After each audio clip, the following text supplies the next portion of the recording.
Reka tubashimire nshuti zacu, nshuti z'akadasohoka, Imana ikomeze kubaha umugisha. Aka kanya tugiye kubagezaho urutonde rw'ibihugu bifite abagore benshi ku isi. Ibihugu bifite umubare w'abagore benshi babituye ku rwego rw'isi. Rero uyu munsi uraza kubisobanukirwa. Ibyo bihugu ni ibihe? Nk'uko tubikesha ikigo gishinzwe imibereho cya Loni, kigaragaza neza yuko hari ibihugu byinshi hirya no hino ku isi bigiye bifite abagore benshi kuruta umubare w'abagabo. Ariko nk'uko imibare ya Loni bigaragaza, igaragaza neza ko ku isi abagabo ari bo benshi kurusha abagore. Kuko mu bagore 100 haba harimo abagabo 101.7.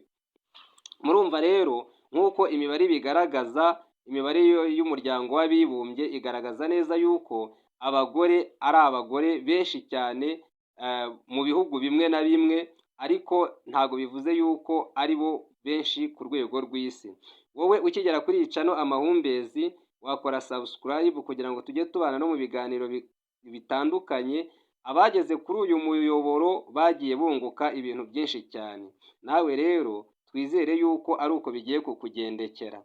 OMS igaragaza neza yuko buri ikigo cya cy'isi gishinzwe imibereho, OMS igaragaza neza yuko ku isi havuka abantu bagera kuri miliyoni 90 baza ku isi batari basanzwe.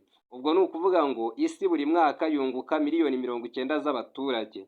Noneho rero muri abo hari ibihugu usanga byiganjemo abagore nk'uko twatangiye tubivuga.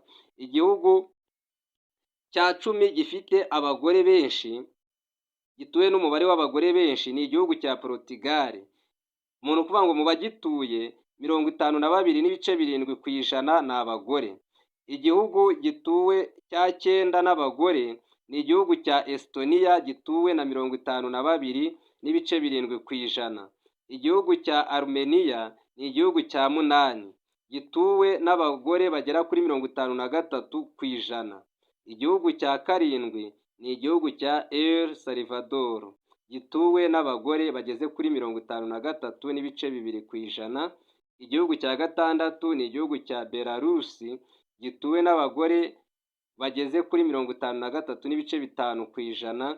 Igihugu cya 5 ni igihugu cy'Uburusiya, gituwe n'abagore bagera kuri 53.7%. Igihugu cya 4 ni igihugu cya Ukraine, gituwe n'abagore bageze kuri 53.7%. Noneho igihugu cya 3 ni igihugu cya Lithuania, gituwe n'abagore 53.7%. Igihugu cya 2 ni igihugu cya Latvia, gituwe n'abagore 54%. Igihugu cya mbere ni igihugu cya Nepal, gituwe n'abagore bageze kuri 54.4%. Nk'uko rero mubikurikiye, ibyo ni ibihugu bituwe n'abagore benshi ku rwego rw'isi. Ibyo ni byo bihugu ushobora kugeramo ugasanga rwose bisaba kugira ngo umugabo atunge abagore barenze umwe, kugira ngo muri icyo gihugu buri muntu wese abashe kubona umugabo. Murumva ko abagore baba ari benshi, ariko abasore n'abagabo ugasanga ari bake cyane. Ubwo rero murumva uko ibihugu bigiye bitandukanye, hari igihe hari ibihugu biba bituwe n'abagabo benshi bigasaba kugira ngo abagore babura abagabo, ariko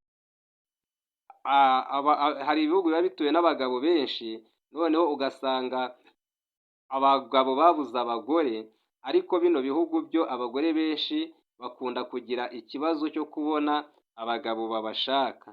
Niyo mpamvu rero uko byagenda kose ibyo bihugu biba byaratewe n'impamvu zitandukanye, wenda bishobora guterwa n'uburumbuke buba muri ibyo bihugu, ugasanga igitsina gore gikunda kwiganza cyane. Reka Imana ikomeze kubaha umugisha, kandi twizere neza ko usobanukiwe ibihugu 10 bituwe n'abagore benshi ku isi. Imana ikomeze kubaha umugisha, kandi niba utarakora subscribe ukandeho, tujye tubana no mu biganiro byacu by'ubutaha. Imana ikomeze kubaha umugisha, murakoze cyane.